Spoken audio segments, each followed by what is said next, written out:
કલી કરતા 2 ગણો મોટો છે દ્વાપર, એનાથી 2 ગણો મોટો ત્રેતા, ને એનાથી 2 ગણો મોટો છે કૃત. એક બાપના 2 દીકરા 4 દીકરા, એ લોકોને કામ સોંપ્યા. પહેલાને કીધું કે તે બધા કામ કર્યા, બોલે મેં 4 કામ કર્યા, એટલે એણે કીધું કૃતમ. બીજા છોકરાને પૂછ્યું તે કર્યા, તો કે મેં 3 કામ કર્યા, એટલે ત્રેતા. અને ત્રીજાને પૂછ્યું તે શું કર્યું, બોલે 2 ભાગના કામ કર્યા, 2 ભાગના કામ થયા નહીં. ચોથાને પૂછ્યું તે શું કર્યું, તો બોલે કલહમ કૃતમ, કકડાટ કર્યો, એટલે ચોથાનું નામ પડ્યું કલી. આવું ચતુર્યુગનું એક ચક્કર, બીજું ચક્કર 1000 ચક્કર ફરે ત્યારે બ્રહ્માજીનો 1 દિવસ થાય. બ્રહ્માજીના 1 દિવસમાં, હવે દિવસ જેટલો લાંબો, રાત પણ એટલી જ લાંબી. વિચાર કરો, બ્રહ્માજીનો 1 દિવસ, અને આવું બ્રહ્માજીનું 100 વર્ષનું આયુષ્ય ગણીએ તો કેટલું થાય?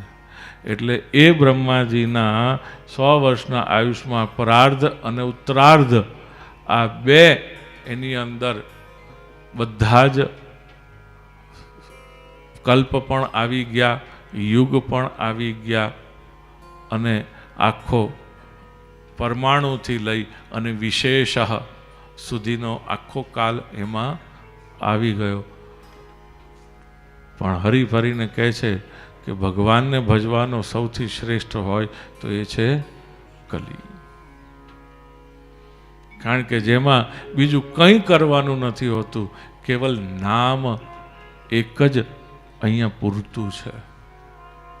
આપણને એક નામ બસ પકડાઈ જવું જોઈએ, વહાલું લાગી જવું જોઈએ, જીભે ચોંટી જવું જોઈએ, કે જે આપણે બોલીએ કે ન બોલીએ પણ આપણા મનમાં એનું રટણ ચાલુ ને ચાલુ જ રહે.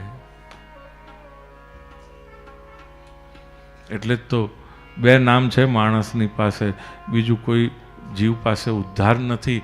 એટલે સાધન લીલાની અંદર આપણને શું બતાડે છે? ભગવાનના ચરણ અને ચરિત્ર, 10 લીલા.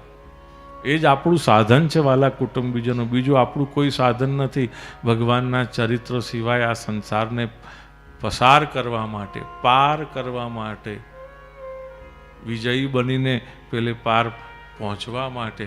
કેવલ એક જ, ભલે માનીએ કે ન માનીએ, અત્યારે કાલવશ આપણે બધું સરસ ચાલતું હોય, પણ જ્યારે બધું આડું અવડું થવા મળે ને ત્યારે પછી યાદ આવે, હે રણ છોડ રાય, હે દ્વારકાનાથ, હવે તું બધું હરખું કરે તો છે, નહીતર બધું ડામાડોળ થઈ ગયું છે. બોલ દ્વારિકાધીશ કી જય.